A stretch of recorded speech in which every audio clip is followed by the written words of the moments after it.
Hivi ndivyo ovarian cyst inaweza ikapoteza ule uwezo ama nafasi yako ya kuitwa mama. Sikiza video hii vizuri na usipaniki. Kitu cha kwanza, kama vimbe yako itazuia yai kutoka kwenye ovary na kwenda kukutana na mbegu, maana yake wewe itakuwa ngumu sana kuweza kubeba ujauzito.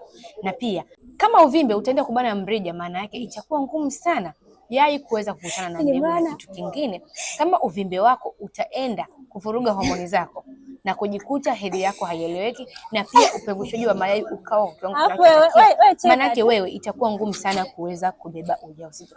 Kama unashughulika au kama una struggle na changamoto ya uvimbe kwa muda mrefu, inawezekana ovarian cyst ama uvimbe fibroids, na umeshindwa kubeba ujauzito, hakikisha unatibia changamoto hiyo, na sio kutibia tu, tibia kwa tiba sahihi ili uweze kupata matokeo mazuri na uweze kuitwa mama. Unaweza kushare video hii iweze kumsaidia na mwanamke mwingine ambaye ana changamoto ya uvimbe na ameshindwa kuitwa mama.